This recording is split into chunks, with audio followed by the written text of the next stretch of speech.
এবং আমার ধারণা উপরের মহলে তারা এটা করেছে, যে উপরের মহলে আগেও পুলিশ অন্যায় করতো, সেই উপরের মহলের আদেশে এখনো পুলিশ অন্যায় করছে।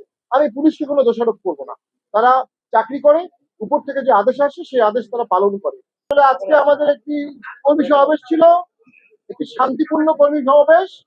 এখানে আমাদের 64 জেলা থেকে নেতাকর্মীরা আসতেন, জেলা সভাপতি, জেলা সেক্রেটারি, তারা প্রেসিডেন্ট এবং অন্যান্য চেয়ারম্যান এবং অন্যান্যদের বক্তব্য শুনেছেন। আমরা এই বিষয়ে পুলিশকে অবহিত করেছিলাম। এটি সত্য, পুলিশের কাছ থেকে আমরা কোনো ফরমাল অনুমতি পাইনি, এটি সত্য। কিন্তু বাংলাদেশের প্রত্যেকটি পার্টি তার অফিসের সামনে মিটিং করে এবং তারা আমার জানা মতে এ ধরনের কোনো ফরমাল অনুমতি নেয় না। এবং আমরা অবহিত করেছিলাম লিখিতভাবে, সেই রিসিভ করা চিঠিও আমাদের কাছে আছে এবং বিষয়টি সম্পূর্ণ শান্তিপূর্ণ ছিল। এবং আমাদেরকে মিটিং যাওয়ার এক সময় বলা হলো অনুষ্ঠানটি সংক্ষিপ্ত করার জন্য। তারা আশঙ্কা করছে আমাদের উপর হামলা হতে পারে, আমাদের উপর যারা হামলা করবে তাদের উপর হামলা না করে তারা আমাদের উপর জলকামান নিক্ষেপ করেছে, সাউন্ড গ্রেনেড মেরেছে।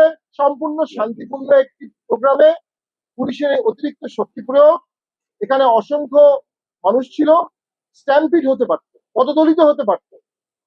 এবং এক্ষেত্রে আমি মনে করি পুলিশ সম্পূর্ণ দায়িত্বজ্ঞানহীন একটি আচরণ করেছে, এটি অনাকাঙ্ক্ষিত।